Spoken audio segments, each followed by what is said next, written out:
Hello friends, welcome to இது நம்ம சமையலறை. இன்றைக்கி நம்ம சமையலறையில் நாசிங்கோரி எப்படி செய்கிறதுன்னு தான் பார்க்க போகிறோம். இது ஒரு மலேசியன் ரெசிபி, ரொம்ப டேஸ்ட்டாக இருக்கும்.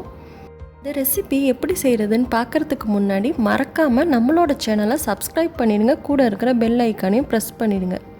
இப்போது நாசிங்கோரி செய்கிறதுக்கு 20 காஞ்ச மிளகாய் எடுத்திருக்கேன்.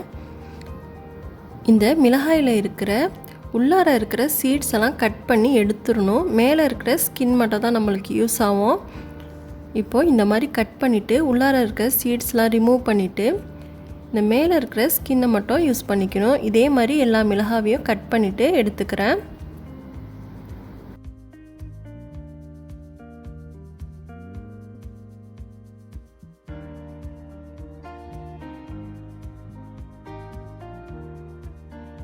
இப்போது எல்லா மிளகாவையும் இந்த மாதிரி கட் பண்ணி எடுத்துக்கணும்.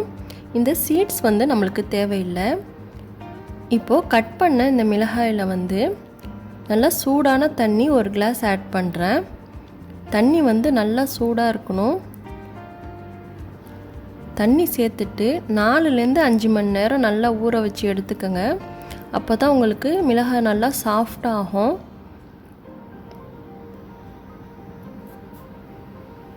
இப்போது மிளகாய் நல்லா 5 மணி நேரம் போல் நல்லா ஊறிடுச்சு, நல்லா சாஃப்டாக இருக்குது. இப்போது இந்த தண்ணியெல்லாம் ஃபில்டர் பண்ணிவிட்டு ஒரு மிக்ஸி ஜாரில் ஆட் பண்ணிடுறேன். இதில் கரெக்டாக ஒரு 10 பல்லு பூண்டு ஆட் பண்ணுறேன். இதோட 1/4 டீஸ்பூன் சால்ட்டும் 1/2 டீஸ்பூன் சுகரும் ஆட் பண்ணிக்கிறேன்.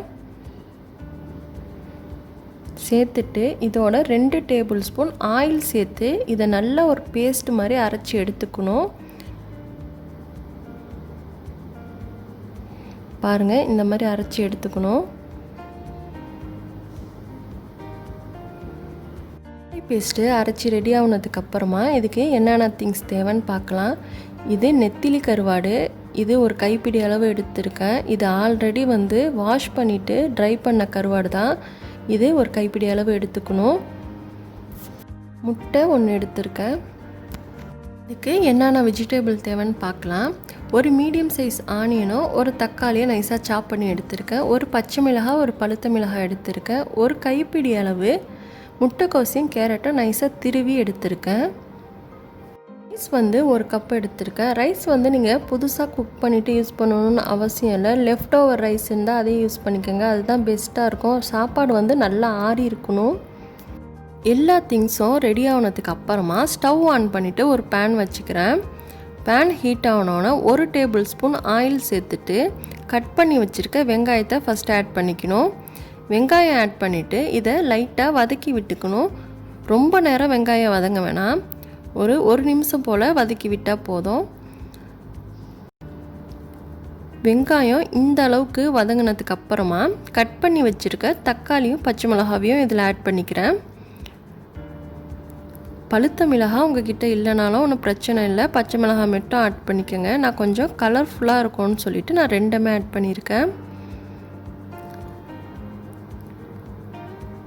இப்போது தக்காளி பச்சை மிளகாலாம் இந்த அளவுக்கு வதங்கினதுக்கு அப்புறமா இதில் கேரட்டையும் முட்டைக்கோசையும் ஆட் பண்ணிக்கிறேன். இது 2த்தையும் நல்லா சேர்த்துட்டு ஒரு 2 நிமிஷம் போல் நல்லா வதக்கி விட்டுறணும்.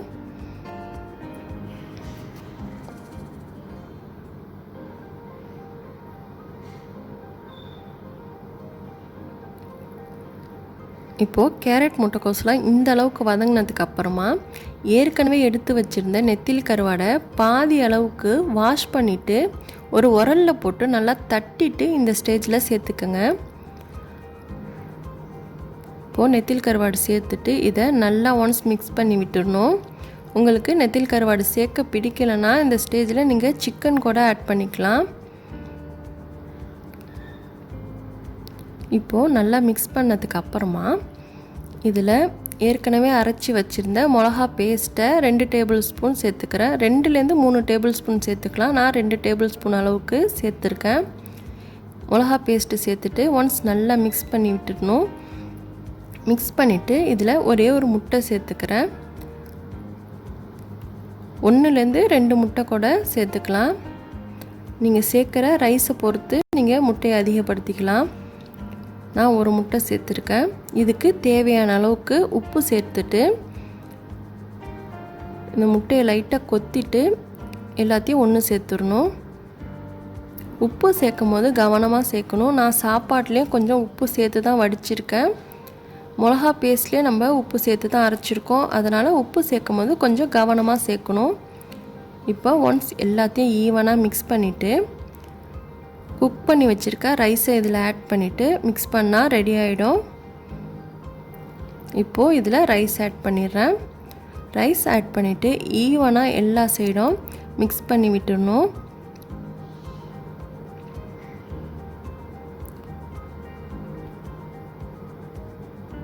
இப்போது ஈவனாக எல்லா சைடும் மிக்ஸ் பண்ணிட்டா அவ்வளோதான், இது ரெடி ஆகிடும்.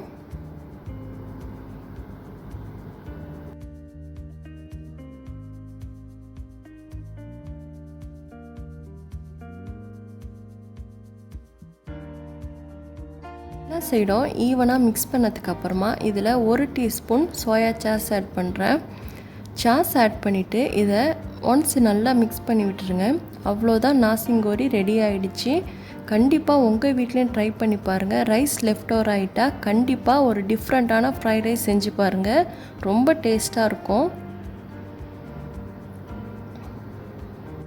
ரைஸ் ரெடி பண்ணதுக்கு அப்புறமா மீதி இருந்த நெத்திலி கருவாடை ஒரு எண்ணெய் சட்டியில் கொஞ்சமாக ஆயில் சேர்த்துட்டு இந்த மாதிரி ஃப்ரை பண்ணி எடுத்துக்கணும். இப்போது ஃப்ரை பண்ணி எடுத்ததுக்கப்புறமா இதை சர்வ் பண்ண வேண்டியதான். ஒரு பிளேட்டில் உங்களுக்கு தேவையான அளவுக்கு ரைஸ் செட் பண்ணிவிட்டு ஃப்ரை பண்ணி வச்சுருந்த நெத்திலி கருவாடை இது மேலே ஆட் பண்ணிக்கிறேன்.